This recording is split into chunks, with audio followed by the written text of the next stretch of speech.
Welcome. I'm glad you could make it. Hello, welcome to the live stream. I'm Dan, your friendly fishmonger at dansfish.com, and we do this every Wednesday at 7 p.m. Mountain Time. That's 9 Eastern for those that are mountain challenged.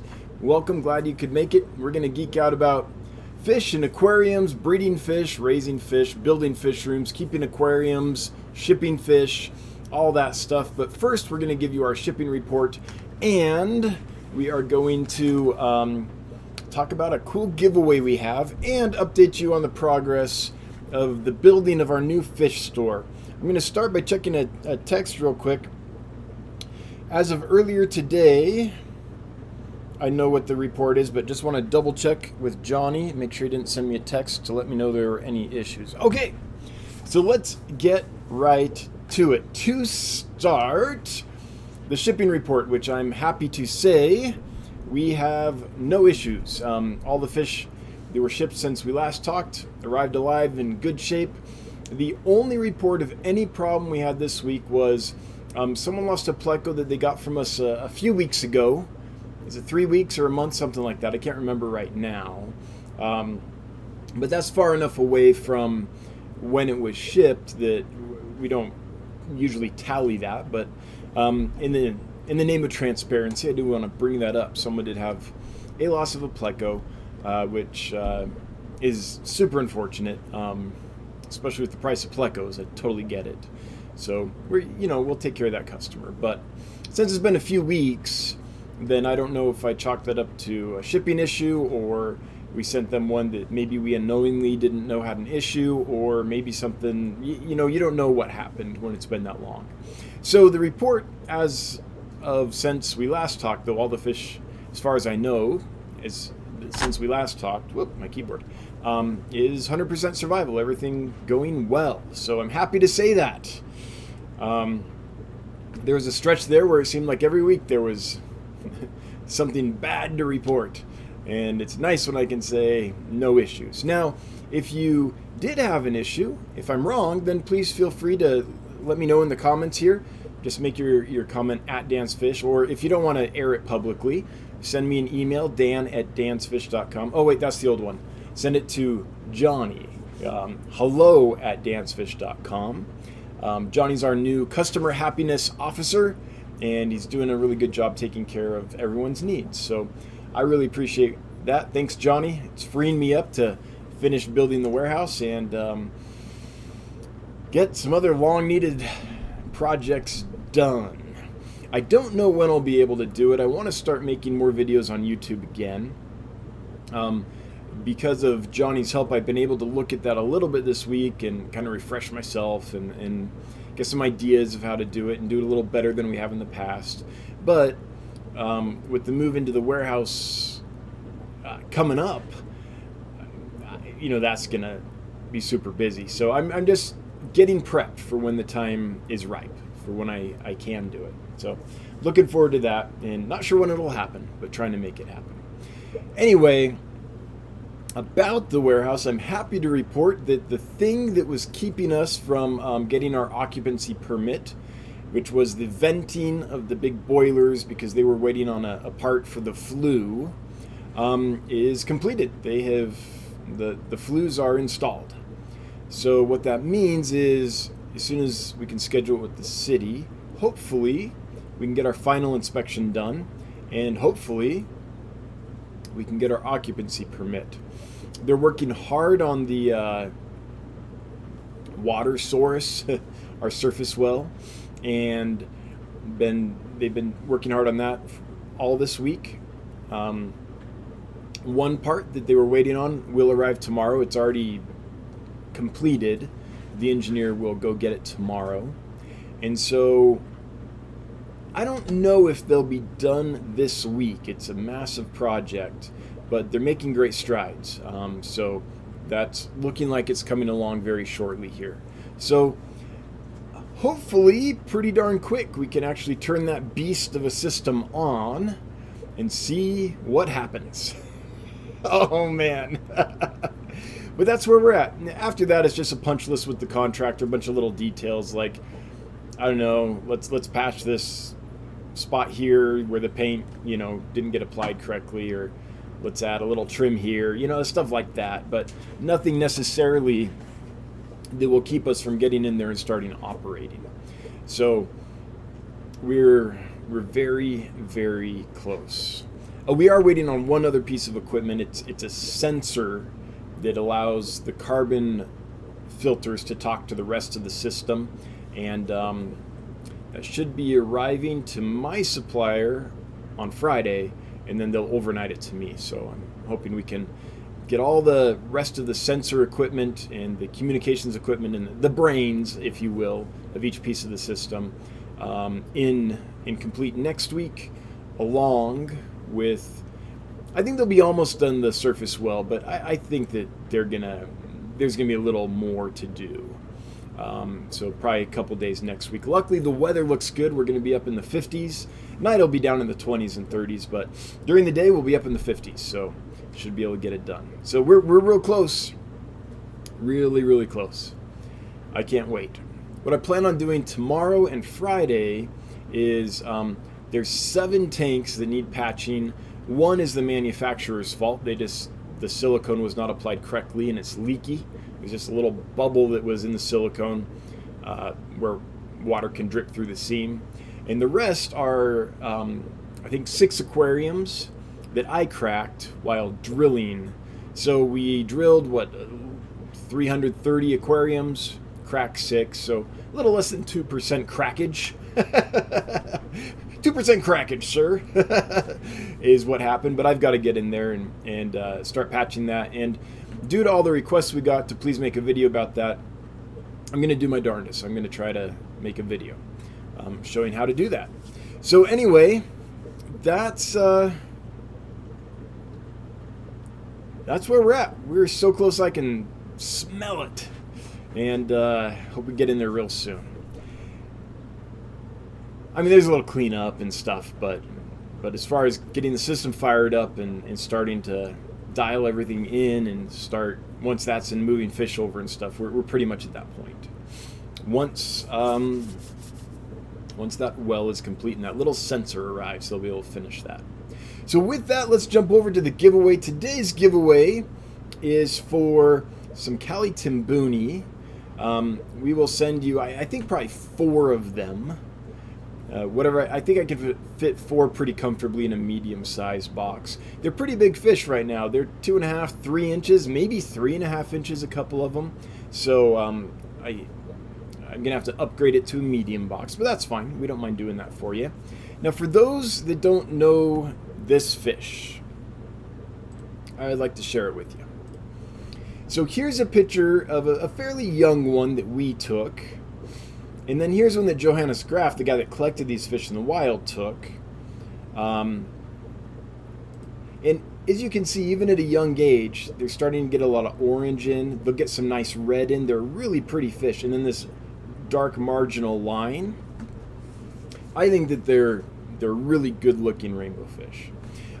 So a little bit about these guys. They come from the Vogelskop Peninsula. That's the bird's head. Kind of on the south end of the peninsula is where Johannes Graf and Co. collected them. They were discovered by them in August of 2017. So this fish is very new. It was first discovered and collected in 2017, late summer. So it hasn't even been in the hobby, I don't know, many years. So that's kind of barely enough time for them to bring it back, breed a few, distribute them, and finally get enough bred up that people like me can buy them. So pretty new fish. Bright reds and oranges, like we said. And some good news about this fish is it lives in hard water. So they collected it in water that had a pH of about 8. So you're not going to have to, most of the United States has hard alkaline water. And so there's a lot of concern about taking fish that come from parameters that are very different than our tap water and putting them in the tap water, all right? A lot of people are concerned about that. I'm not necessarily so concerned about that. I think there's ways to make that work. But that's a concern people have. Like, what pH do you have? That's still something you hear all the time. Invalid is, I think, the pH parameter usually is. In this case, it'll help folks feel good to know that in nature these were collected in water with a pH of 8.0. Pretty hard. The carbonate hardness was 250 ppm. And this all comes from Johannes Graf, the guy that collected them, so he would know. And the total hardness was 360 ppm. So hard alkaline water, just like almost everyone in the United States has. Temperature at collection was around 80 degrees, so they'll be fine in the mid to upper 70s, maybe low 80s. We keep ours in the mid to upper 70s, and they do great. So that is the Cali Timbuni, and you don't have to wait for these guys to grow up and color in. They are already, like I said, some of them are probably over 3 inches. So we can get you some that look pretty good.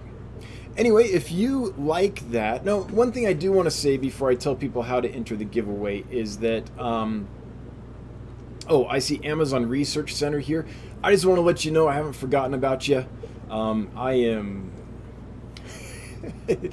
I hate to use the excuse I'm very busy, but I'm so busy right now that all I'm able to focus on is immediate fires that I have to put out and things I have to deal with to get the building finalized and get prepped to move in there and all that. So I'm not ignoring you. I'll get back to you, don't worry. And I'm sorry for the delay. But if it's not like a customer that needs care right away or something to do with shipping or care of the fish right now or getting the building done, I'm probably not doing it just because of time. Late at night I'll lay in bed and unwind by watching, refreshing my mind about how to make YouTube videos and stuff. But besides that, it's pretty much a grind. But I haven't forgotten yet. I just want you to know. But anyway, so these are rainbow fish, and they're gonna get, I don't know how big exactly Cali Timbuni gets. Hoon Aquatics, what would you say? Or Bentley, do you guys know? Have you seen adults? My guess is maybe around 5 inches, give or take a bit. Would be kind of average for this group of fish. And because of that and their desire to swim rapidly, I would say if you don't have a tank that's 4 feet long, maybe pass on this one. They like to swim and you don't want to crowd them. Now, people do keep them in 40 breeders and stuff. Folks that are trying to breed them might even keep them in a smaller aquarium, at least temporarily, to get eggs from them and things. But I would say long-term forever home, we're looking at something that's at least 4 feet long. Could be a 55, could be a 75, could be a 120, could even be a 33 long. It doesn't have to be a massive amount of water volume, but it needs to be long enough that they can get their swim on.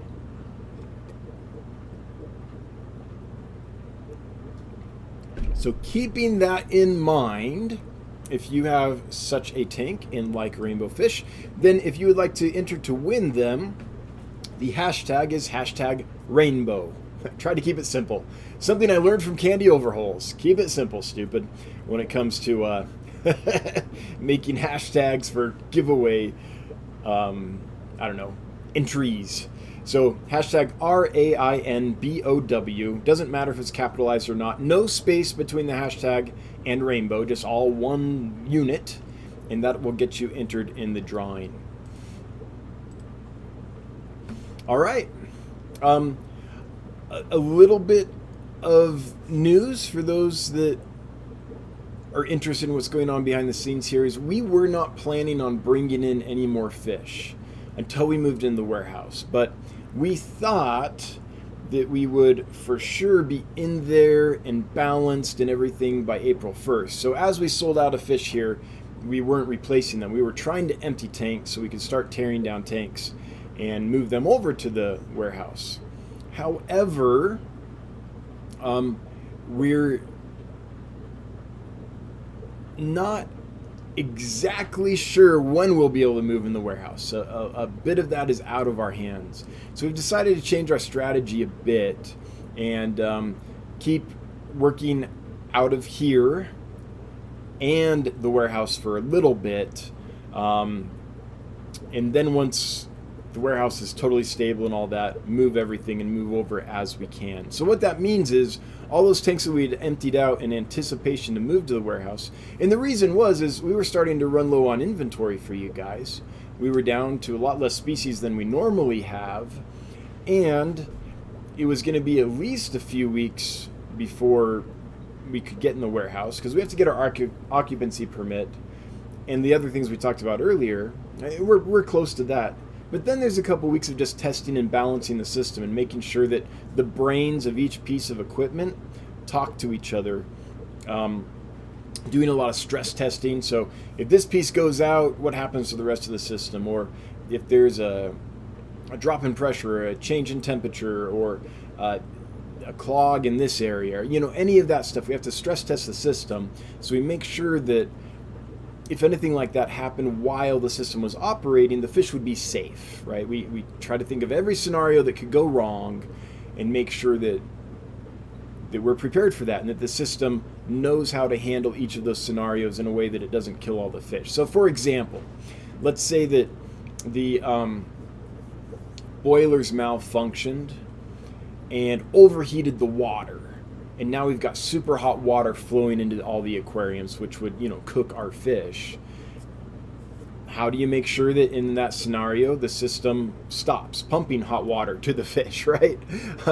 Or if there's a big pressure drop in the pump out at our water source and the pump in the building, which is clearing the water that is draining from all the aquariums, what if one of those pumps stops, has a big pressure drop, but the other pump keeps going full bore? Well, then we're going to have a problem because they aren't balancing each other anymore, and that'll screw up the system. We either get a flood or a pump sucking air and burning out, things like that. So there's all these things in place to prevent those scenarios from happening. Sensors that tell us, okay, when the temperature gets out of whack, if the temperature gets above this amount or below this amount, shut off the system and let Dan know, right? Or if there's a pressure drop or a flow drop or whatever, here's how we react so we don't hurt the fish. But we've got to test all those scenarios and make sure everything is actually working. So all that balancing and getting all that working is going to take a few weeks. So I think with that, and not knowing exactly when the water supply will be done and all those things will be done, we wanted to make sure we didn't run out of inventory completely, because we're a business based on cash flow, right? If we stop selling, then the cash flow dries up, and then we don't have the money we need to buy the inventory we need to get the cash flow we need to buy the inventory we need, right? It's, as Austin Powers once said, it's a vicious cycle. So we went ahead, this is a long-winded way of saying we went ahead and brought in some new fish. They arrived Monday. They're recovering now. Most of them look really, really good. And so in another week and a half or so, we're going to have some interesting new fish to list. And I'll tell you what they are when they're actually about ready to be listed. I don't want to, I've learned not to do it too early or things ensue. So anyway, I know that we had said that we're probably not going to do that because we weren't planning on it, but we did end up doing it, so I just wanted to let you know. And I'll let you know what those are a little further on down the road. That's about all I've got. Let's get to questions and comments. If you have a question or just a comment about, I don't know, aquarium fish, aquarium keeping, breeding, raising, shipping, building a fish room, setting up aquariums, building a fish store, shipping fish, specific species of fish, all that stuff, please leave it in the chat. If you make it hashtag, no, not hashtag, that would probably work too, but if you make it at Dan's Fish, then it'll highlight for me. It'll turn bright orange, just like this one down here. Oh, look what Alexander did. I'll get to that in just a moment. And then I'll know to, look at it and probably read it. And then we can get the party started. So before we do that, I want to thank my moderators for everything they do. They're the ones that make this work. Without them, this would be a mess. Thanks for everything you do. I know a lot of it is behind the scenes, but I see it and I appreciate it. And Yeah, thanks for keeping the gears turning here. Alexander Engelhardt has left a super chat. Thank you so much, Alexander. I really appreciate it. So generous of you. I mean, I don't even know what to say except just thank you, and I mean that sincerely. I know that after time, I run into this with a lot of my recurring supporters and moderators, and I mean, there's some folks like, shout out to Bob Kaler, who's been supporting me for years. He's an OG. I think he's subscriber number 30 to the channel. He was a customer before I even really had, I mean, way back when I had just an antiquated, like, at that point was I selling on Aquabid? I think I just started my Shopify store that I tried for a little bit. Had to get out of Shopify because it didn't have the shipping flexibility I needed. We ended up having to build our own website to get that. But the point is, there's lots of people that have been supporting for a long time, and Alexander, you are one of them. And my fear is always that after a while of just saying, I don't know, oh, super chat, thank you, or whatever, that it starts sounding rote and stops sounding sincere. So to all my longtime supporters and not repeat offenders, all my repeat offenders, repeat supporters, I just want you to know that no matter how many times I say, thank you, or express that however I can, even though it might start sounding like it's just rote, that it's not, that I really do appreciate it, that it does make a difference, that it's seen, it's noticed, and it's helpful, and that I just on a personal level just feel very grateful. So thanks to you, Alexander, for that, and Bob Kaler, Kaler's Aquatics and Exotics, and everyone else who's supported some folks literally for years, and a lot of folks doing things behind the scenes that most people are not aware of to make it to help even more. So we're just seeing the tip of an iceberg for what a lot of folks do. So thank you sincerely. I explained it. I don't need to beat that horse anymore, right? Oh, well, I did not do this for the purpose of getting more super chats, but the result is more super chats. So thank you to Kaler's Aquatics and Exotics. Always appreciated, never required, but as you know, it does make Brenda super happy when money falls out of the computer screen. So I'll let Brenda know you did that, Bob. And Alexander Engelhardt, another super chat, boring super chat, insert standard phrase here. Thank you, Alexander, I appreciate it.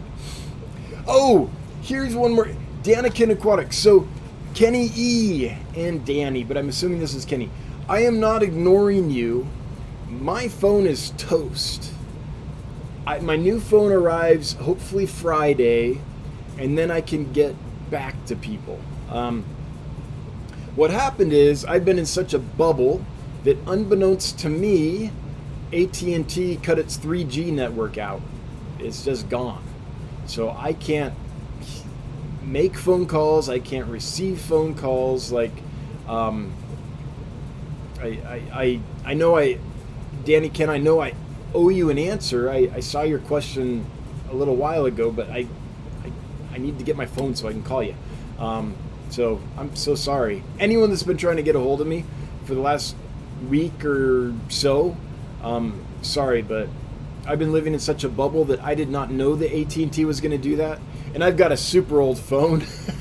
It's a Nexus like SP, a Hawaii, is that how you say it?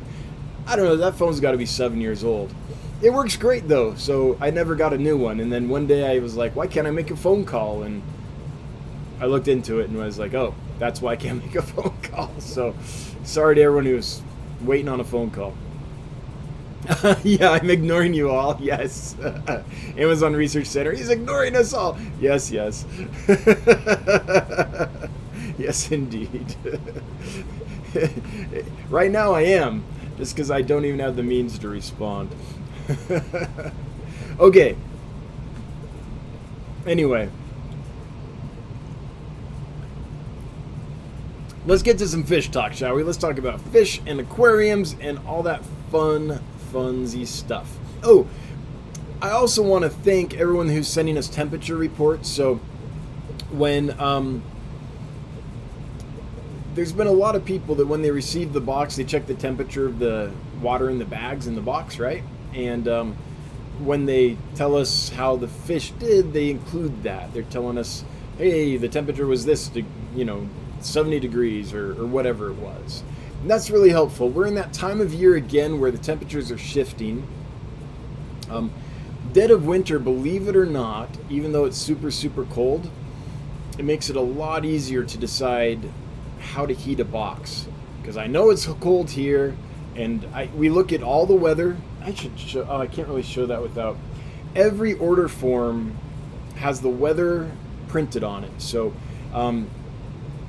this morning, when I printed all the order forms for all the orders going out today, Jonathan, the evil genius who makes all that work, Random Arms, makes it so that the weather forecast for that day is printed on those order forms.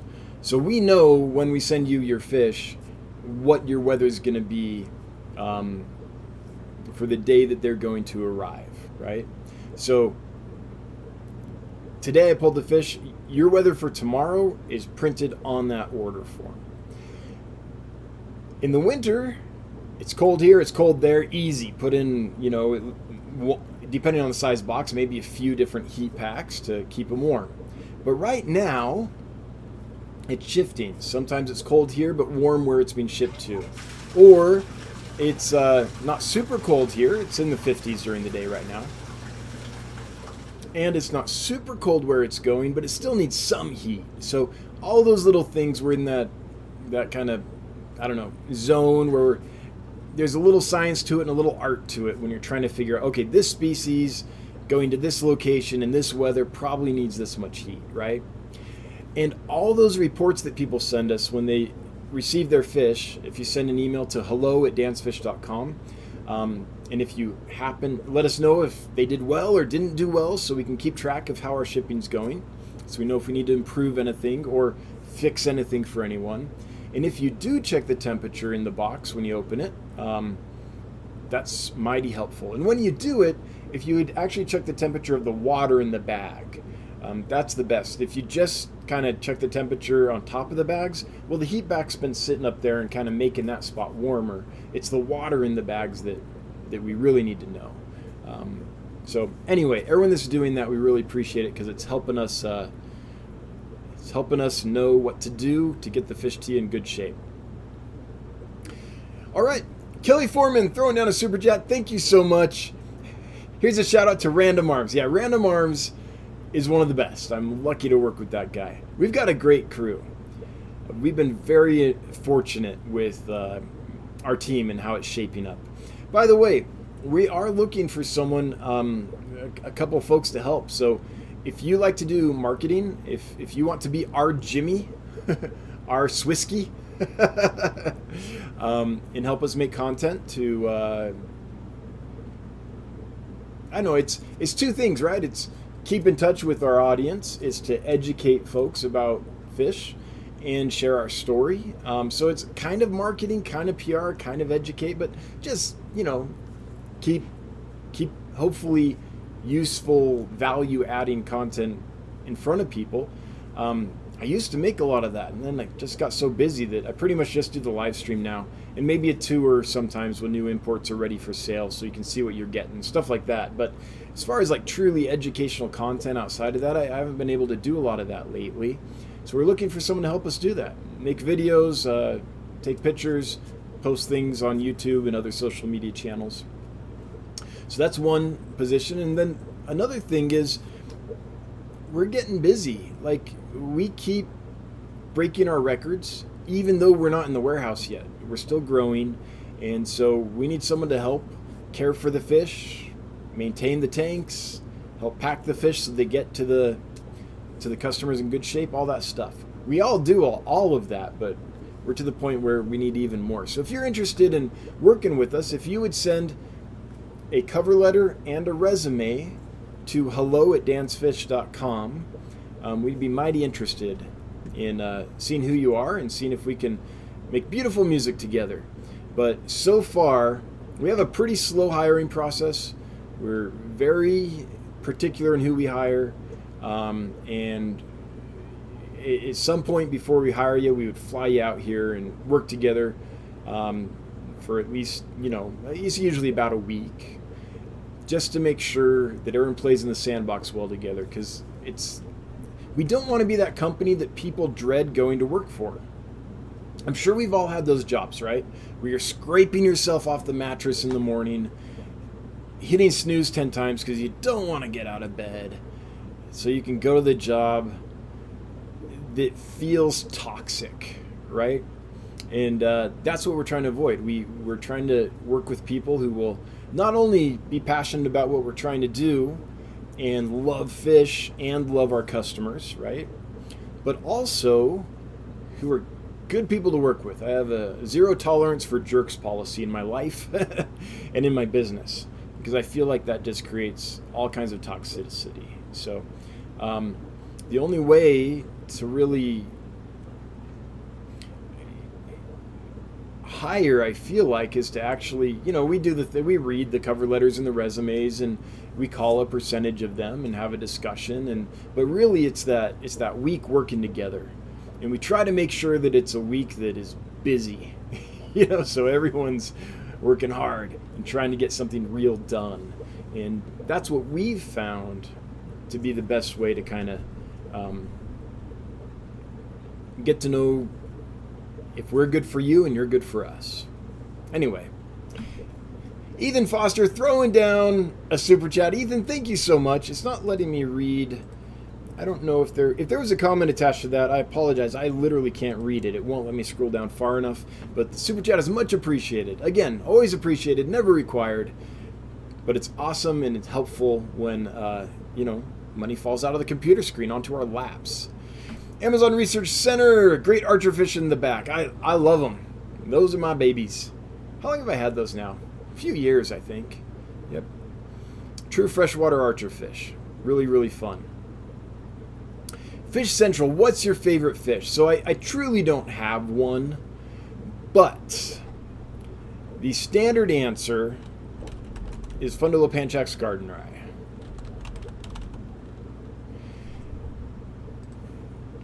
I'm a killifish nerd in my deep, deep heart, and these fish are amazing. I've bred and kept many locations of them. They truly look like this. Like, this is not fake. In fact, I can show you a couple pictures of some that I've had. Let me pull up a file here. I think this will be fun. If not, I apologize. Oh, sorry. That's not plugged in right now, I don't think. Let's see. I think that's all on like a external drive. Yeah. So I don't have those pictures available. I can't show them to you. But anyway, these fish in real life look every bit as good as these. Like, this is not an exaggeration. They have that nice blue to green sheen on the body. These beautiful red dots all over. Red margins or submargins with yellow margins on them. Really pretty. Really hardy. Easy to keep, easy to breed. And they don't get too big. So that's why they're my favorite. And within this kind of complex, there's all different kinds. These are the kind I tend to go for. They have the nice yellow and red. But there's also something like this, which is quite different. Or something like this, which is quite different. There's even an albino form, which doesn't float my boat all that much, but some people are way into albinos, and I don't judge. If that's you, we've got one for you. I think it's Massage, which is the albino. Massage, what I mean by that, here you go. Is it Massage? No, I can't remember. And there's also a gold form, which isn't albino, I don't believe, but it's kind of a, gold morph. Let's see. Yeah. Is that a gold? Here's one. See how it's got the dark eyes, but it's still kind of got a little, kind of a more golden body color. And with these fish, with Fundulopanchax gardneri, or depending on where you're at in the country, Nigerianus. So they kind of break Gardneri into two groups, the Gardneri and the Nigerianus. Although they're all kind of Gardneri. But anyway, within, we can just go back, right? Yeah, within the Gardneri species complex, there are many, many locations. And I'm sure in time they'll find that a lot of these locations are different species. So when you're keeping killifish, especially ones that come from many different locations, you want to kind of keep them pure. You don't want to cross locations, because if they ever say, oh, this fish from this location is a different species, then I don't know, the one from Massage is different from the one from McCurdy, let's say. Well, now you have hybrids. Now some people don't mind hybrids, and I'm not going to weigh in on that. Like, everyone do their own thing. But even without being separate species, just the distinctiveness. What's another one? Biasu is one I like. Biasu, is that how you spell it? Or is it Basua? It might be Basua. Basua? Oh, I can't remember. But anyway, there's many different locations and color patterns and things. So even just keeping this one species or this one group, Gardneri / Nigerianus, you can get all different locations and lots of different looks. So anyway, if I could only choose one fish to keep, that might be it. They were the first fish I kind of really fell for. First egg layer, I think, that I kind of bred and raised successfully in any kind of meaningful numbers or anything. So that's yeah, that's the one. Although I don't know if I could honestly choose, but that's the one that pops into my mind. Partly just for nostalgic reasons, right? When it's, you never forget your first, as they say. Ethan Foster. Oh, there you go. Wow. I should not be able to read chat or the message more often. Then you get more super chats. No, that is not the game. Here's what it's showing me, Ethan. See this? It just shows $2, and I was trying to... Let's see here. I don't want to do any weirdness to you. I was trying to see if I could read a comment and it wouldn't let me, but I can read this one, so thank you for a second super chat. Message was about temps being right on. Checked temps a couple of times. The water and shipping bags, both times the temp was 74. Amazing. And my L236 RBs already bred. Oh! Okay, it's gonna happen. It's gonna happen. If I'm warning you, it's gonna get loud. Turn down your volume, take out your earbuds, it's gonna get loud. 5 appeared so far in the colony tank. That is awesome that the 236 RB line already bred. That's worth a golazo. Ready? Here we go. Golazo!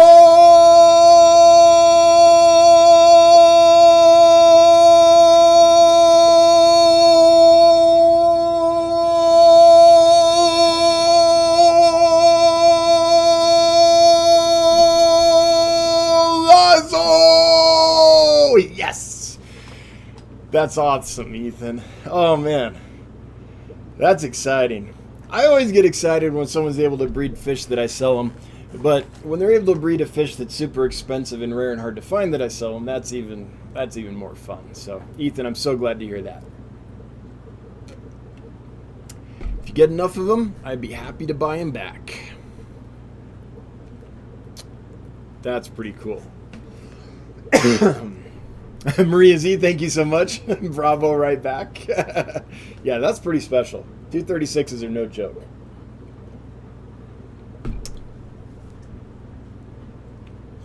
All right, T-Dub. You can get temporary occupancy as long as you get life safety signed off. Yeah, I mean, we're looking for permanent occupancy. I mean, really, we've been in there and we've set up our tanks and our system and stuff and everything that we can do without the water supply being done and without that balancing and programming of all the equipment. And that's being done, but until we get the water, there's lots we can't do in that. So it's really not holding anything up. If occupancy takes longer than... Okay, so if the water source is done and all the equipment's been stress tested and put through its paces, and we're ready to go, and we don't have occupancy at that point, and I think that's going to take a couple weeks because there's a lot of testing and balancing to do.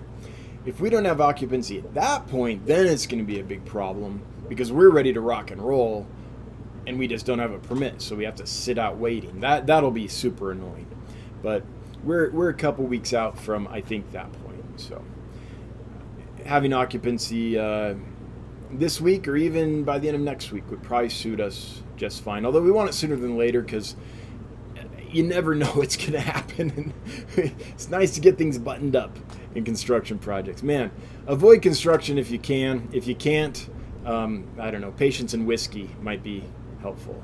It's just Fish Central, what's your favorite fish? Okay, I already got that one. Ira Nelson, getting set up for a shrimp rack. Oh, that sounds exciting. Once the tank's plants are ready, I'll be placing a couple shrimp orders. I look forward to it. Awesome. We look forward to supplying you with some shrimp. Now, we don't have a lot, but the ones that we have are good, and I don't think you're not going to have that fresh imported shrimp problem. Ours have been bred and raised here for, at least a few generations now. And the source, at least of our blue dreams, is Rick, a breeder down in Utah, who bred them, and we got them from breeders. So they haven't. It's been several generations since any of our shrimp have been imported, which I think is super helpful. And man, I don't think we've had Johnny, Mandy, Random Arms, if you're listening, or any customers that have got shrimp from us. I honestly can't think of a time that anyone's lost any, now that I think about it.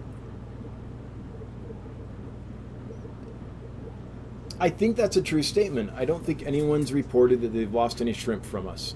If you have, correct me, or Johnny and Mandy and Random Arms, if I'm forgetting something, let me know. But just off the cuff, yeah, I think that's a true statement. So they should do well for you, Ira. Really mature tank is helpful.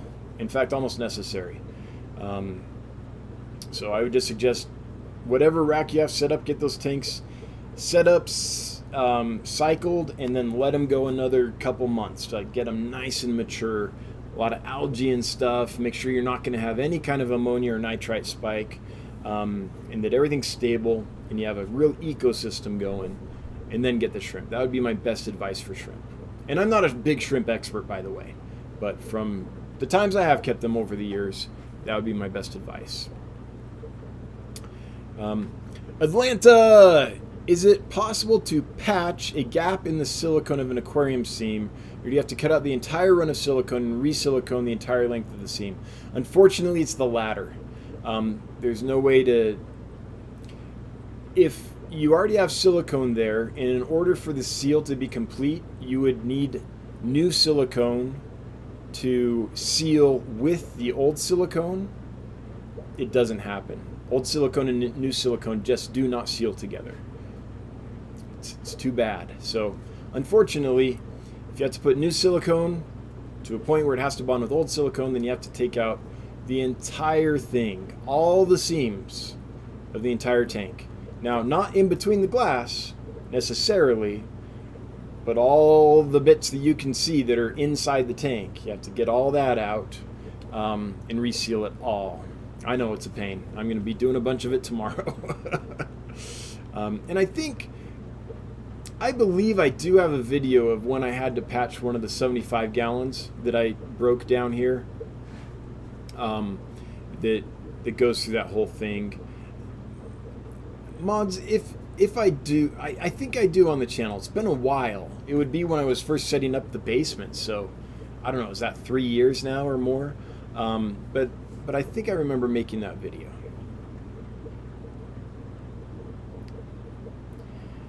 Xanadu. Thank you so much for the super chat.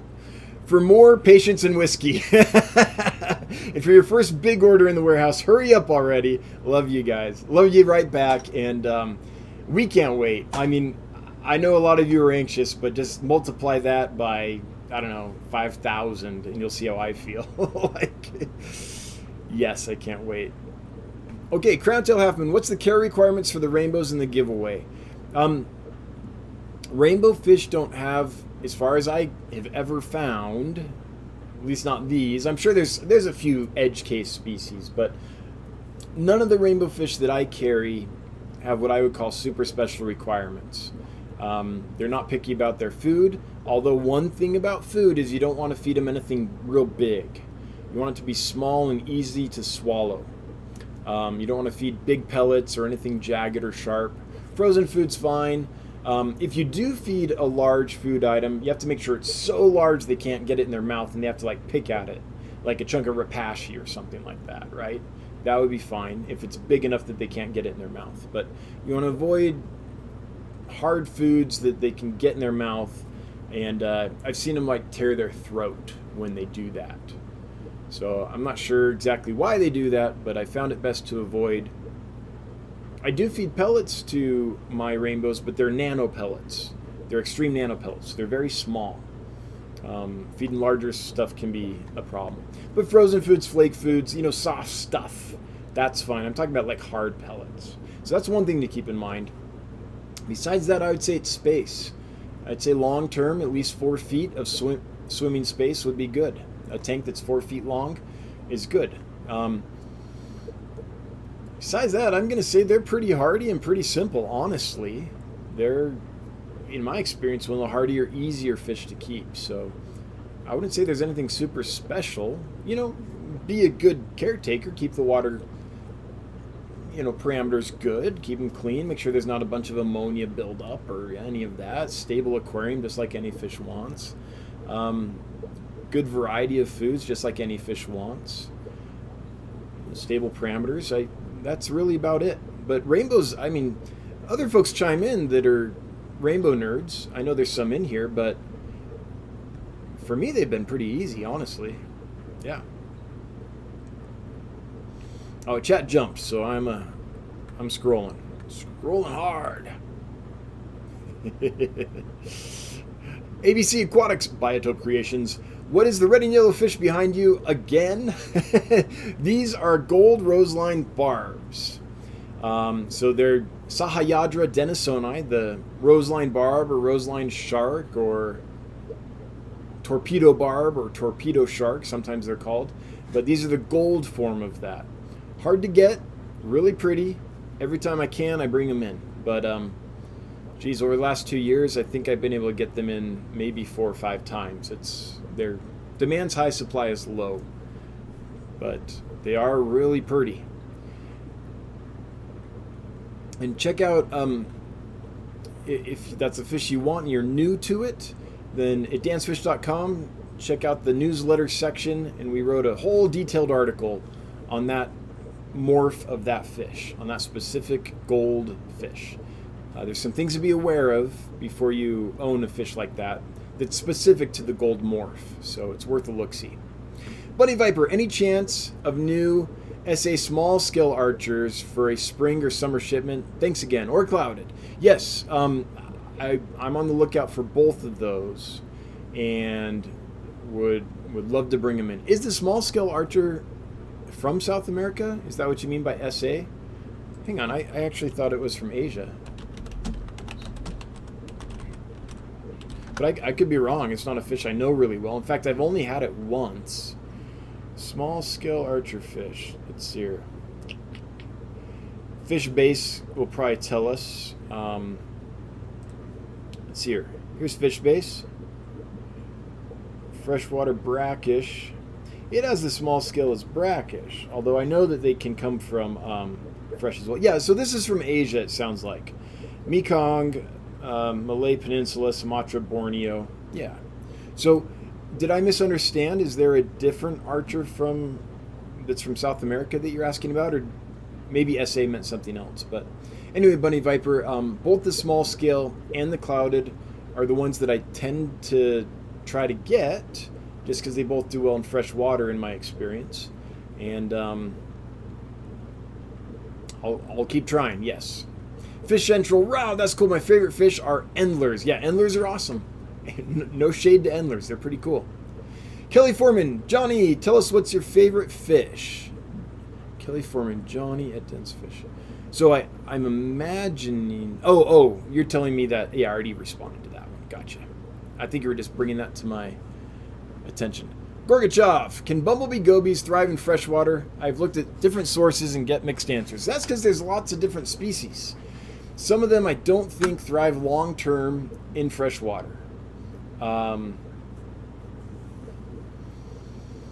It's really difficult on a fish's system to go from a place of high salinity, low osmotic pressure, to a place of low salinity, which creates a high osmotic pressure on the animal. There's a lot of work that a fish has to expend. It takes an awful lot of energy. I read the percentage once, and I forget what it is, but it's a significant amount of energy for a freshwater fish to maintain osmotic homeostasis, to keep that fresh water from invading its body, basically. So if you take a fish that usually lives in brackish water, and most of the bumblebee gobies do, and lots of the archerfish do, since we were just talking about archerfish, and you put it in fresh water, it might be able to fight that fight for a little while. And there's exceptions to everything, right? So I'm sure there's people that have kept, what is it? Bumblebee gobies. Is that brachio? I forget, but the most common one, is it Doria or Dar, something like that. Anyway, the common one that we find with bold, I'll show you in a second. If we take a brackish water bumblebee goby, and most of them are, and put it in fresh water, it can expend that energy for a while, but over time, it's probably going to wear the fish down. And that energy it's expending for that, it's not going to be able to expend on, say, keeping its immune system primed. So you can run into issues there. So I would say that's the main issue long term. Now let's look at these. There is a species that you can definitely keep in fresh water. Let's see, what is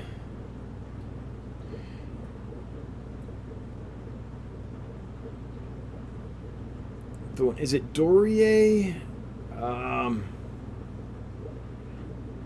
Okay. I've got to find this here. Brachygobius. There it is. Dorier. Yeah, like Dory. So this is... Now, there's many species, but this is one that is common, or ones that look like this are really common, right? The Dorier, where you have these really delineated black and yellow sections on the body. Now, there is one that does come from pure fresh water, even in nature, and that's Xanthomelis, right here. So it looks a little different. It's more of a mottled pattern, right? You don't have that clear-cut bold black stripe, bold yellow, bold black, bold yellow, right? You've got... Oh, here's a picture of one that we had recently. It does have this bold black stripe, but see all this mottling in between? That's the Xanthomelis. So that species is pure freshwater. This one is not. This is labeled Xanthomelis, but I can almost guarantee you this is not. This is Dorier or one of those types. So the answer is there are some freshwater goby species, bumblebee goby species, but most aren't. So I would look for Brachiogobus xanthomelis. But again, there's exceptions to everything. The banded archerfish is one that is brackish water, right, and won't do well long-term in fresh water, right? Except for there are populations in the wild that are locked in habitats that are very soft and very acidic, and they live there naturally in the wild and reproduce and all that stuff. So there's exceptions to everything, but by and large, I would say get the species that naturally lives in fresh water, and you'll probably be okay. So Gorgachev, because there's so many different bumblebee goby species that come from so many different habitats, but most do come from brackish water or, tidal zone type areas, then that's why you're getting so many different answers. All right, Fish Central, how do I care for killifish? The main way to be successful caring for killifish is to have a tight-fitting lid, because they jump like cray-cray. I just said cray-cray. Jeez. That's so like last decade, Dad. They're crazy good at jumping. Like, I once had some killifish in a 10-gallon aquarium. I thought they'd be okay because there was literally like maybe 2 inches of water in the thing. Nope, they jumped out. They cleared that, what is that, 10 inches. That would be a 10-inch jump if I'm remembering right. Isn't a 10-gallon a foot tall? Whatever. They jumped really high. So tight-fitting lid is the main thing. Besides that, there's so many different species of killifish that it would be hard to give you a single answer. But in general, if you can keep a platy or a guppy or something in a tank successfully, you can probably keep a killifish. Give them some cover. They need some plants to hang out in or mops or whatever. But in general, they're not super difficult to keep. I mean, me as a 13-year-old kid, brand new to fish, was able to keep them and breed them and raise them. They're super hardy. Not all of them. Again, there's many species from a broad range of habitats, but in general, they're pretty hardy fish. I mean, just a little more, sorry. So, a lot of them in nature come from just swamps and little puddles and things like that, where they put up with a lot, and they still thrive. So, they can usually put up with us.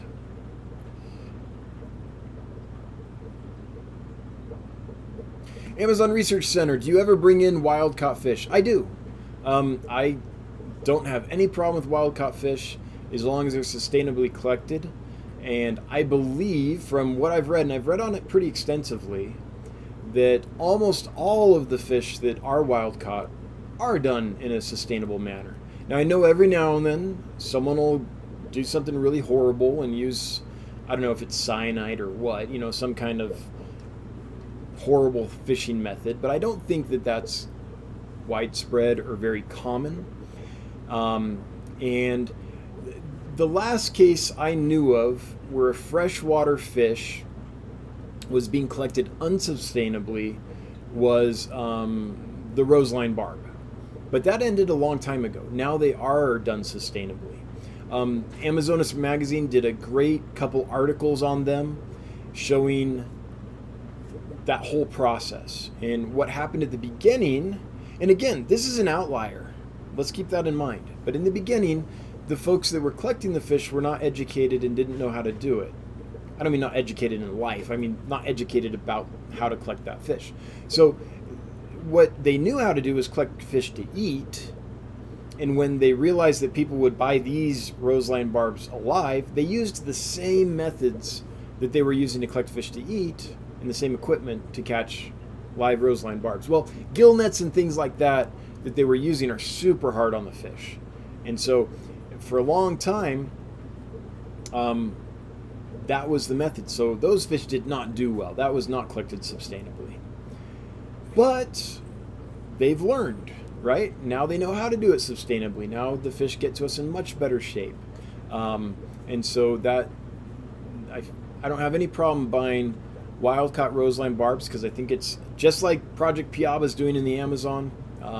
I think it's helping folks keep their rivers clean in, is it Kerala, India, where they're from, at least one of the locations they're from.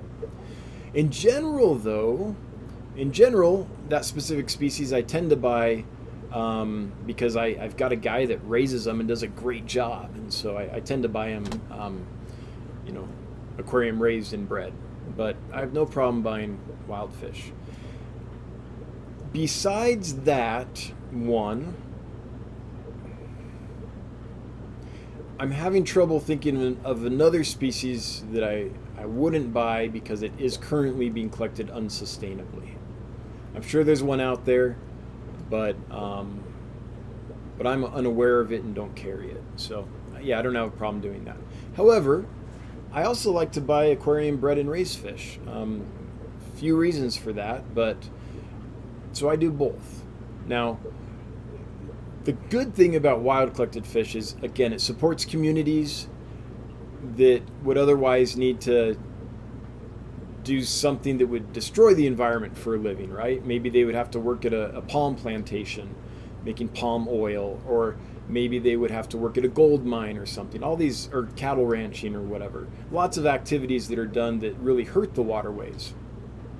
So the general idea, I think, has proven out over time that if a community is able to make their livelihood from the waterway, they want to do that sustainably so that the fish they can do that tomorrow, not just today. And therefore they have an incentive to preserve that waterway and make sure it's taken care of. I do believe that does generally work. So I like to support that, yeah. But there's other fish like, let's just say plecos. In general, from what I've seen, plecos that come from the wild are often really fraught with problems. You have parasite issues, you have really emaciated sunken belly, you have all kinds of issues with those. What I found is if I buy from a breeder, and I've got a few breeders that I really trust, and they're raised in aquariums, I don't have all those issues, and they really thrive for my customers. In general, every now and then there's an outlier that doesn't do well, right? But almost always they do well. Whereas the opposite is true of wild collected. With wild collected plecos, oftentimes it's the exception that they do well. Whereas with aquarium bred and raised plecos, and I'm thinking hypensistrus types and some of the what I would call high-end plecos, or bling plecos, I don't know what you call them. Raised in aquariums, you almost never have problems. That's the outlier. So there are certain species and groups of fish that I tend to buy one way or another based on how they do. So yeah, there's lots of thought that goes into it. But yeah, I'm happy to bring in wild caught fish. The last import that I got from Peru, that's all stuff that's been harvested from the wild, and I think quite sustainably as well. Kelly Foreman, beautiful plant munchers. Are we talking about some plecos? I'm assuming. Ethan Foster saying, no worries, happy to support. I am so far behind if I'm just now getting to that comment. Irie77, I'm sad to report the 6 orange Venezuelan cories I ordered had arrived last Thursday, but 5 of them passed away by Sunday. I still have the last one in a covered bucket. Oh, I'm so sorry to hear that, Irie. Okay. Irie, would you email me, dan@dansfish.com. Sorry, that's the old one. hello@dansfish.com. And let me know a couple things. One is, how long's the aquarium been set up? How long has it had other fish in it?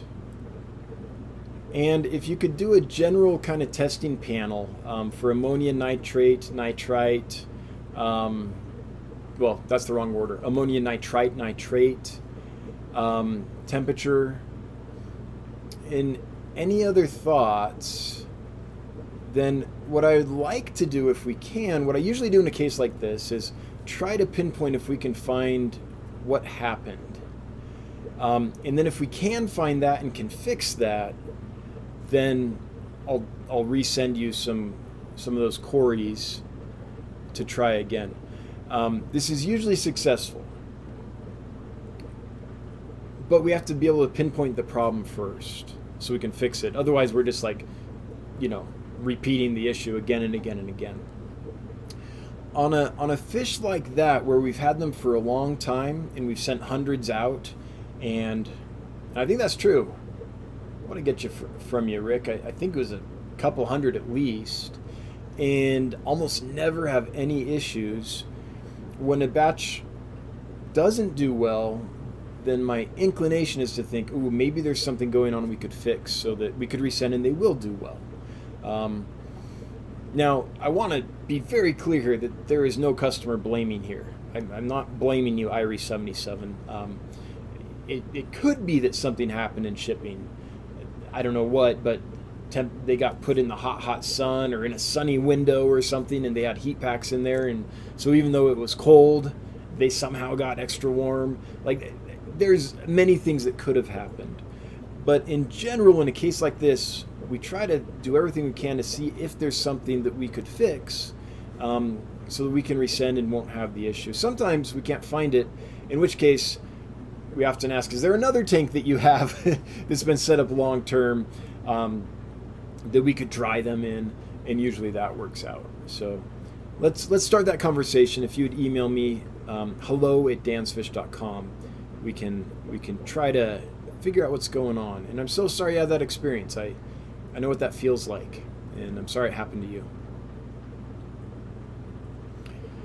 Fantastic Freaks throwing down a super chat. Thank you so much. Cha-ching. And for the thumbs up. Appreciate it. I'm backwards. There we go. And if you left a comment, Fantastic Freaks, I'm sorry. It won't let me read it. So if you did, I'm sorry. All right, Fish Central. He scared me for a second. Oh, did we just go Lasso? Yeah. Oh, wow. Okay, let's go. We're behind. Johnson Howard.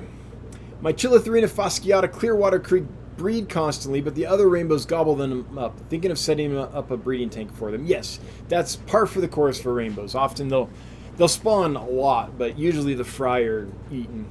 And it might not be the other rainbows. It could be the Clearwater Creeks themselves doing it too. So you can set up another tank, put them in it for a couple weeks or so, and then take them out, and you'll probably have a bunch of babies appear.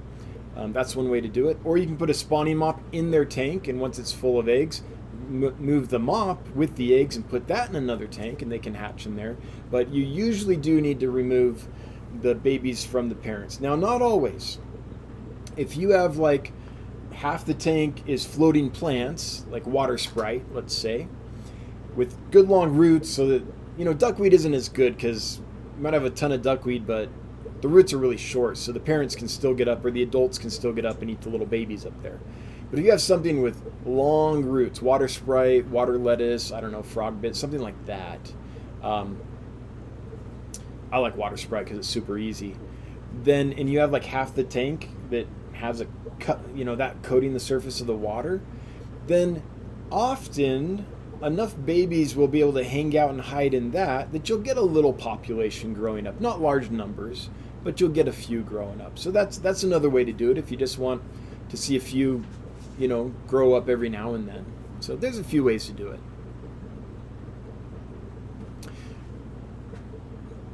Okay, Killers, Aquatics, and Exotics. Just an update on Chattanooga Ed. His heart surgery was canceled today. They did do another heart catheterization. He's doing well. Thanks for letting us know, Killers, Aquatics, and Exotics. Yeah, Miss Ed, hope he recovers quickly. If you guys don't know Chattanooga Ed, he's been I guess you'd call it rock solid member of the fish fam for a long time. A real supporter of the community that does a lot to help folks out, and so my best thoughts out to you, Ed.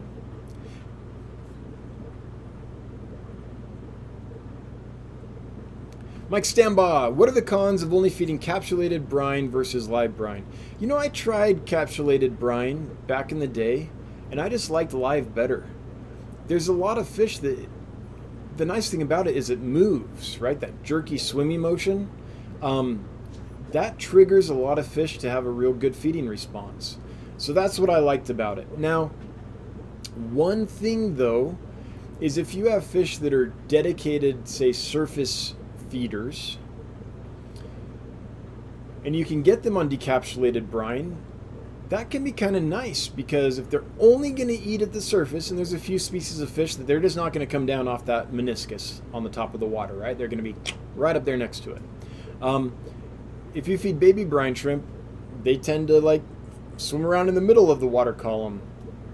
They will go up top as well and get eaten, but a lot of them will hang out in the middle or the bottom or whatever, and so the fish are not able to eat all the food. Whereas decapsulated brine shrimp eggs might float longer and be a better option for pure surface eaters.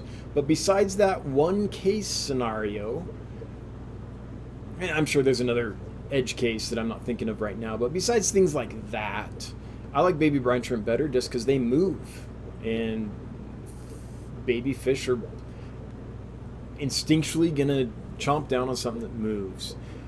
Also, they live for a darn long time in my experience in fresh water, and so less likely maybe to get rot because you can just put a little bit in and they'll eat them throughout the day. Whereas decapsulated brine shrimp eggs, if you put them in and they don't eat them, now you got to find them all and remove them all, right? Because they're going to start rotting pretty soon. I mean, eventually, not like immediately, but that's my thoughts on that. Okay, I'm scrolling because chat jumped. We're at 8:11. Okay, the next one I can see, chat cut off a lot of these. I'm sorry, folks. If you listed a question or comment and it was above the one I'm about to read, and I didn't read it or get to it, it's because chat jumped and I can't see it. So feel free to post it again if you want. We've got, 18 minutes. There's a chance we'll be able to get to it. New Mexico Aquatics. Hiya, little Bobby. Do you have experience keeping any rainbows in the 60s during the winter? No, I wasn't born in the 60s, little Bobby. Sorry. See what I did there? No, I've not kept them that low. But there's definitely several species that can. A lot of the species that come from more southern Australia would probably be right at home down in the 60s. Some of the Radnocentris, some of the... Well, I'd have to look at a map so I don't mistakenly say the name of a species that's actually, from a little more north than I'm thinking it is. But yes, there's a whole group of rainbows that are naturally in cool water during the winters in their native habitat in Australia. Hard rock, and I haven't tried it. No, I have not. Hard rock tanks. What size quarantine tank would I need for 3 Amazon puffers? And would you treat for everything at once or just parasites and watch? So for 3 Amazons, I think you would be okay. I've never tried just 3 long term, but I know Candy Overholes had a small group. It was maybe 3, maybe 4, 2, 3, or 4, something like that. And they did just fine. If I remember correctly, they were in a 125-gallon tank. So much like the one behind me, so like a 6-foot long tank. And they did good. Now, they might have done just as well as in a 75-gallon or 55-gallon, but I don't know that for sure because that's not what I observed. I observed them in a larger tank. So hard for me to say for sure. A lot of the reason I'm kind of hedging on this is there's a lot of fish that we call community fish that are, but not necessarily in small groups. Like Amazon puffers are definitely a community puffer that can live with its own kind. But probably in larger groups is better. Often when you take these community fish like these and keep them in smaller numbers, then you stop having the proper social structure, and they can start picking on one of the fish, too much, or one rises to such dominance that the others are cowed. Things like that. This happens with lots of fish that are community fish, but in nature are in much larger aggregations, and so their social structure is not tuned to very small groups. That being said, I did see Candy Overholes be very successful keeping Amazon puffers together in a small group in a 125-gallon aquarium. As far as treatment, a lot of this depends on what they're like when they come in. You're gonna want to deworm them for sure. And flubendazole is something that adds to your deworming arsenal for puffers. It works really well. Flubendazole is the water-soluble form of fenbendazole, and also a form that is capable of being absorbed into the fish internally. So they absorb it through the gills and stuff, so it actually gets to the parasites in their gut, as opposed to fenbendazole, which is only going to affect the outer surface of the fish and not actually get inside the fish unless you feed it to them. If they ingest it, sure, but otherwise, no. So Would I treat with antibiotics or something besides dewormers and parasite medicines? I don't think I would unless the condition they arrived in or something I observed made me think that they would need it. Otherwise, I'd probably just do the parasites. That's me, and that's how I'm keeping tanks and stuff. Everyone's situation's different. The secret history living in your aquarium. Any leads on Tenopoma species by chance? I'm always looking for more African nano small fish. So right now we have Microtenopoma and Sorgii, which to me is my favorite of the Tenopoma species. I mean, Microtenopoma, but you get what I mean. And Sorgii. These guys. And they've actually grown quite a bit since we took this picture, and they're starting to get quite a bit more color. But Microtenopoma and Sorgii I like because it stays small. You know, what is it, 2.5 inches maybe or so for a full-blown big boy. Really colorful. For those that don't know this fish,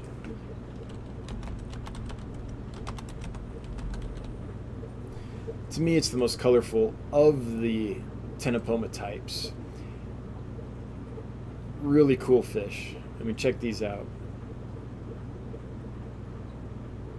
Now, you're seeing this one fired up and, you know, defending a territory, trying to attract a mate or something. They don't always look like this, but even this is pretty cool. You know, that's, I would expect that pretty much every day. I don't think that's out of the picture. Again, you can see it coming in already on this guy, and he's itty bitty. So anyway, that's the only one I have right now, and I'm probably not going to bring a whole lot of Tenopomas in. And the reason is there's just not a high demand for them, I would say. I've tried a few different species, and in general I tend to sit on them. So it's not something I'm going to bring lots of different kinds in. But yeah, is it Kingsley Eye, the other one I like? Okay, now I have to look. Tenopoma. Yeah. So I like these guys too. I know that they just, you know, large brown fish, but super unique, super cool. I think they're neat. I really like Tenopomas myself, Alex, but the market is not proven out, so I'll get some every now and then, but nothing. I'm probably not going to get like 10 at a time or something. Alter Ego Aquatics. I've got one clouded archer that I love and really want to give him some buddies. Hope I can soon. Hope you can soon too. If you do, be aware that you'll probably need to treat it cichlid style, whereas that guy's probably got his established territory. And if you just put one in, it's probably going to get picked on. So how I would do that, if you have the space, is I would introduce like, I don't know, 5 or 6 new ones all at once. And maybe keep the established one in a net or separated somehow for the first couple days, and then let him out. What you don't want to do is have a fish that's all established in the tank, put one more in there, and then just have him like go aggro on it, right? So that's how I would introduce archers. Even though they aren't known as like necessarily an aggro fish, they definitely have a hierarchy. And I'd have one or a group is how I would do them, especially if one's already established. Sandy Docty, I took your advice and put an Anubias in my scud tank that was covered in BBA. 2 days later, it was all cleared up. Yes, they are the best. The only problem to watch out for with scuds is if you leave the plant in too long, the algae gets eaten and now they start wanting to eat the plant. Anubias are pretty tough though, so I'm glad to hear that it worked out for you. That's awesome. Every now and then I get one right, folks. Every now and then. Bling Bling Plecos, who's that? Kenneth Young? Yeah. What did someone describe them as? Placos too much. Instead of Placostomus, the Placos too much. Placost too much. Orange cones, any chance of Batis in the future? Absolutely, yes. As soon as I can find a good group and, you know, have the space, yes. I like Batis quite a lot. The only real limitation I've found to keeping Batis is that they want frozen and live foods. They're, in my experience, not going to transition well to flakes or pellets or things like that. Timothy Darling, how long after taking the fry away from my Episto male can I reintroduce my female back into the tank? It's Cockatoides. I don't know, Timothy. I've never separated the sexes. I've always just removed the fry from the pair. I've never had a case where there was breeding and I separated the sexes. I have no experience with that particular method, so I can't answer that. Does someone here know? Does someone here use that method where you separate the mother and father during the breeding? I'm assuming so that one of them can take care of the fry is what happened. Because I haven't tried that. I'm not sure what would happen there. I mean, Epistos, there's always a chance that something could go wrong, but not always. Often it goes right. So no matter what you do, there's going to be a little risk there. Xanadu, my 6 Cali Tawas in a heavily planted 40 breeder, 3 each, males and females, all seem to be pairing off. Should I split each pair into other tanks for breeding or leave them together and pull mops? Oh, I would leave them together for sure. Yeah, I think that rainbows in general, I don't want to say they're particularly like social fish, but groups of them tend to stimulate each other into more activity when it comes to the breeding. So I would leave them together and pull the mops. I mean, there's some great footage out there on YouTube of habitats where they'll actually take a camera and go underwater and swim with the rainbow fish. There's one on Bosemani. There's some on several different rainbow fish, and you see them in groups, not tight schools necessarily so much, but they're shoaling together, or you're looking at the bank of the creek, like if you're in a creek or the lake or whatever, and you're underwater. Along the bank, you'll have these plants growing off the bank underwater, and you'll see a male here, and then a couple feet later, another male, and then another male, and another male, and females swimming around them, and the males are all getting excited and trying to say, hey, come this way, I'm the one, right? And they're all kind of together displaying and stuff. So I think, personally, I think groups, you'll get a lot more color and action, and I think probably even breeding in a group. Here's the secret to success with rainbow fish. Apparently it's lots of hands.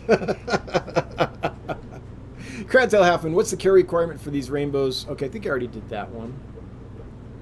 Tank size, and don't feed them large pelleted foods is really the only specialized care, I would say. Adam's Aquatic Addiction, what would you stock with Brichardi, 40-gallon breeder, or would you do a species-only tank? It's hard for me to answer because Brichardi, so that's an ichthyologist, the last name of an ichthyologist, and there are lots of species of fish named after him. So I'm not sure which species we're referring to here. One of my bucket list fish is a Brichardi. Poropanchax or Congo Panchax Brichardi. I can never remember the genus name. I'm going to assume you're talking about the fish from Lake Tanganyika, the cichlid. And I would do a species-only tank. When they're breeding, they can get pretty aggressive. So personally, I would do a species-only tank. And with Brichardi, if we're talking about, is it Lamprologus Brichardi or Neolamprologus Brichardi? If the one from Tanganyika is the one we're talking about, you're going to have plenty of action in a species-only tank because they're going to breed, and you'll get babies going up. And the neat thing about Brichardi is the babies take care of their younger siblings. So you get this whole family dynamic. You don't have to worry about them eating each other or hurting each other or predating on each other. And, well, I guess they can hurt each other. They are cichlids. But in general, you get a really cool social dynamic just with them. Bunny Viper, do you think 3 to 5 Amazon puffers would fit nicely with geos and threadfin acaras in a 180? Yeah, I do. I really do. Now, I mean, anything can happen with fish, right?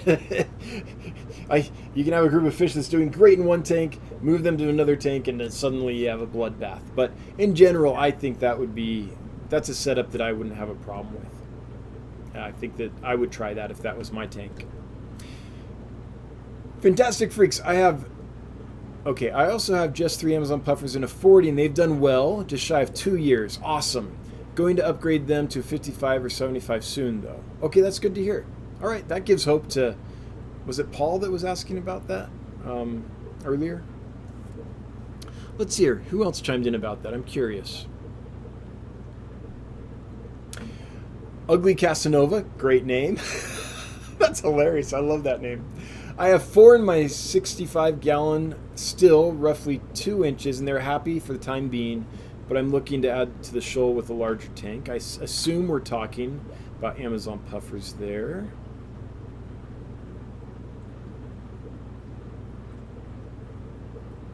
Good. It sounds like people are having success with the smaller groups and not massive tanks, so that's good to know.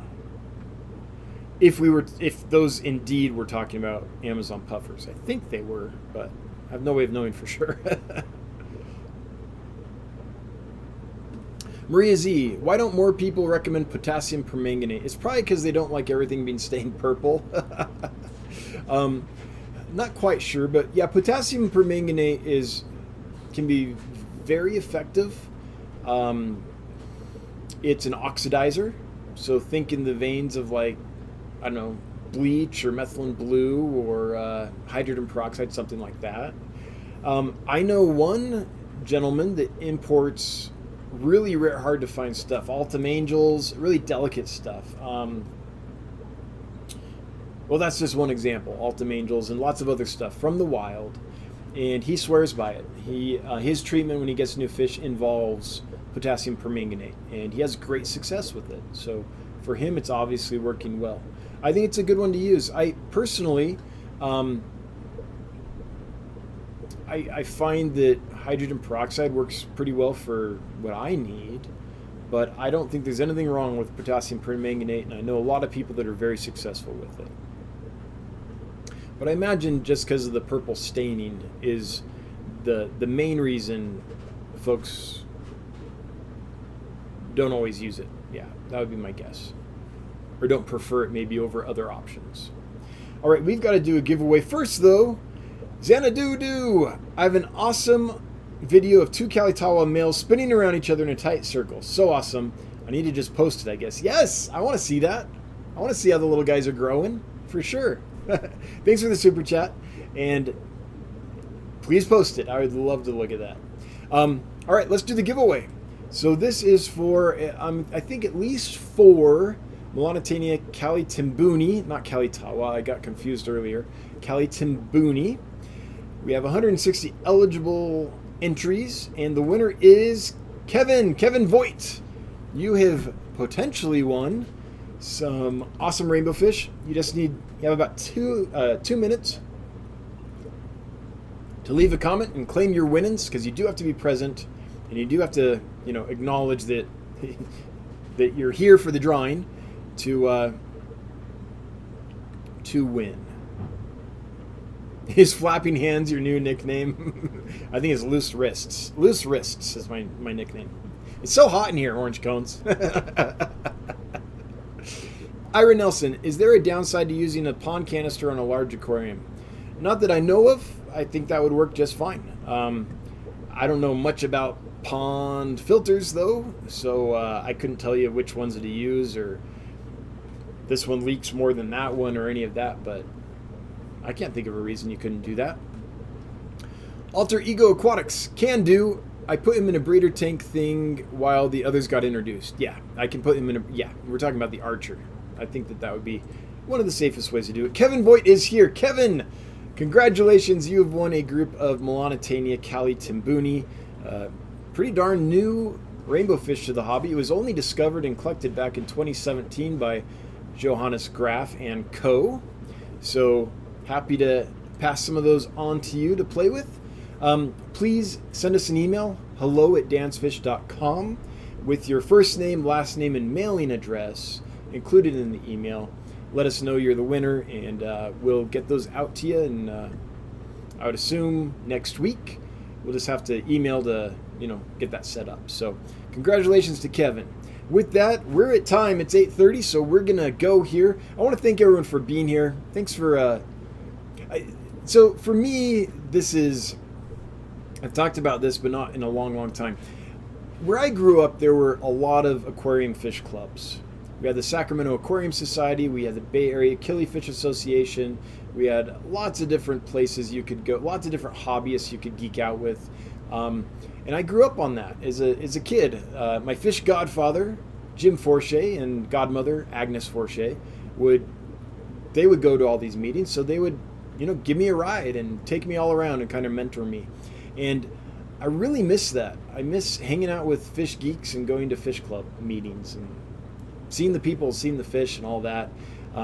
Since I moved out here to Wyoming, as you can imagine, in a state of, about 500,000 people in the entire state, living in a town of around 18,000, that's 6 hours from the nearest big city, which would be Denver.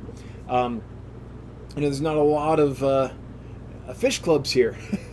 There's a small community of folks here that keep fish, but you don't have all these clubs you can visit. So what this does for me every week is gives me it's not quite the same, but it's the same kind of thing, I guess. It's the ability to hang out with fish nerds and geek out about fish. Not quite the same as being in person in a club meeting and bidding on stuff and catching up and shooting the fish poop, and all that. But still, it's what I've got, and I really appreciate it. So thanks for being here. Thanks for geeking out with me. We'll be back same time next week, same bat channel. But before I go, same bat time, same bat channel. That's how you say that. But before I go, I want to thank my moderators because they do an amazing job, and they do it voluntarily. And they show up every week and do it week after week, which I find amazing and I'm so grateful for. Everyone that threw money at us, thanks for the super chats. Always appreciated, never required, but we are a startup company. And at this stage, every little bit of cash does help and is put to good use, trust me. Let's see here. Where next? Oh, everyone that left a question or comment, thanks for participating and making this lively and fun. Everyone lurking, I get it. Hail the Lurker Nation. Everyone watching on the replay, thanks for watching. Hello from the future. And everyone listening on the podcast, thanks for listening, and thanks to Michael Mellier for making the podcast possible. Till next week, I hope you have a good one. Thanks again, and bye-bye.